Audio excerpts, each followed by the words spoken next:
Hello, my name is Kima Jordan, and today I am recording this video in response to the case study, Is Holacracy for Us? This response is required for my Management 615 course, Leading Organizations with the instructor, Dr. Darrell Bratton. Okay, so is Holacracy for us? I personally, in response to this case study question, should Darrell fight the Holacracy initiative? I would actually embrace the initiative rather than fight it. And from what I've gathered through my research, Holacracy has a lot of pros that I find attractive. Before this course, I was completely unaware of what the term Holacracy meant. So I'll give you a breakdown of the definition or the concept. Okay, according to Holacracy.org website, the concept of Holacracy came about through a question that Brian Robertson asked himself. What gets in the way of people working together effectively as possible and in the most efficient way possible? Holacracy, unlike traditional management hierarchy, allows for power to be distributed throughout the organization, which gives individuals and teams more freedom to self-manage, but it also allows for them to stay aligned to the organization's core objectives. In an article by Matthew Bodie, Holacracy and the Law, I discovered while it was not encouraged, parts of the Holacracy can be adopted by an organization rather than the entirety of it. Whichever rendition of Holacracy an organization adopts, its rules and processes are stated within a governing document that is formed and called the Holacracy Constitution. The Holacracy Constitution is said to become the core rule book of the organization.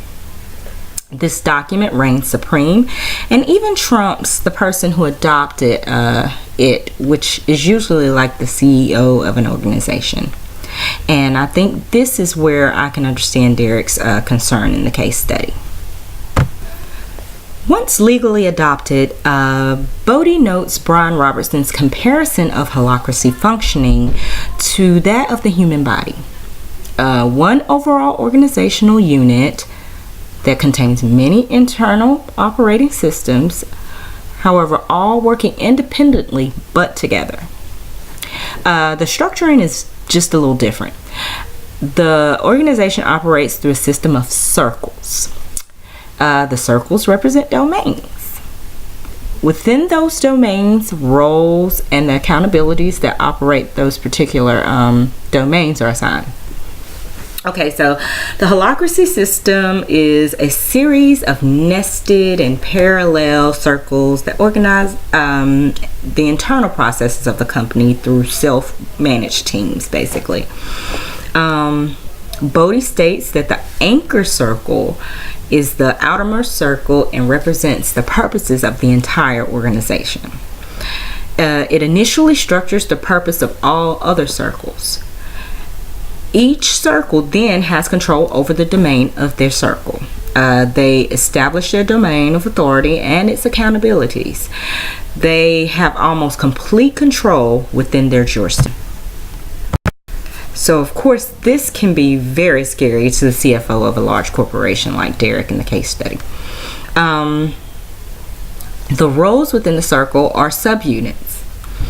Let's see, they too have a definitive purpose. They have clear domains and expected accountabilities within the circle. From my understanding, roles have specific names assigned and are clearly defined when they're created. Now, the example given by Bodie was the role of a coffee maker. He or she has domain over the coffee making and is to be held accountable for that task. Now, Bodie goes on to discuss 5 governing roles within each circle. The lead link, and That's the link between the current circle and the broader circle outside of the current circle. And then there's the lead links function is like that of a manager, basically. They set the priorities and roles for the circle. However, after their assignments are completed, they have no authority over how the task is fulfilled, or as long as it's within the role filler's accountabilities. The role filler can even turn down a task or a manner of doing it if it is outside the realm of their accountability. Next, there is the rep link. They connect the concerns of the circle to the outer organization. They are elected by the members of the circle, and they share interest of the circle and seek help for issues that have the potential to become unresolved within the circle. A third but rare governing role is the cross link. This role is sometimes created to connect circles within a broader circle for unplanned issues that may arise between two subcircles and are best addressed outside of the usual power structure. So the next governing role discussed by Bodie is facilitator, which does just that. They facilitate governance meetings within the circle. The last governing role is the secretary, which schedules the meetings and maintains all required materials or records. Okay, so now at first glance, holacracy may be a scary thought, as demonstrated in Derek's initial reaction. However, holacracy is not without a structure in the least. So I really see this movement more as a benefit than a hindrance, because it allows decisions that need to be made immediately to be made, and rather than being delayed due to a system of protocols and procedures. The circles within the holacracy system are teams. And as we know from Stephen Robbins and Timothy Judge in our course textbook, Organizational Behavior, teams possess motivating properties. And simply put, that means using teams allows the organizations to become more democratic and increases motivation within the circles. It actually relieves much of the responsibility that is attached to typical organizational structure, basically off of what would be upper management, and allows for more localized accountability. The factors for circles or teams to be successful within holacracy are present. Roles are defined, as is their measures of accountability, and require.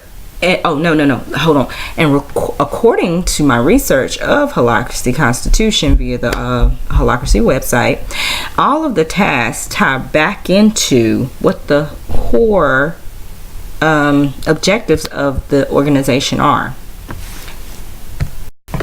So all the tasks that are given in the circles or the general domains actually are to benefit the organizational objectives, or for the benefit of the entire organization.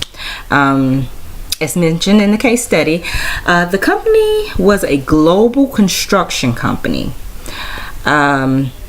with 200 offices and subsidiaries, so around the world. Robbins and Judge mentioned in their research that cohesiveness across culture can be a task, and sensitivity must be used when communicating how tasks should be handled. And therefore, I feel like it may be in the best interest of the company to allow teams who are better able to congregate and communicate to handle the internal, functioning of each individual office or subsidiary. Let's see. I truly believe that with the clarity of the roles and accountability attached to the holacracy system, any missteps will be able to be rectified before they cause any irreparable damage to the organization as a whole. Let's see. It's my personal belief that people tend to work better when they have free reign to work as they desire within their limitations of accountability. In the case study, Henning made a very true statement. It is my belief that the entire group should not be punished for the indecencies of one. In closing, it is my assertion that Derek should not fight against the Holacracy initiative. I would suggest that he take into account the positives, do a little more research on Holacracy, and put his efforts into measures to counter any missteps through ensuring that the organization objectives and standards of accountability align with those of the other offices and subsidiaries. I thank you for your time.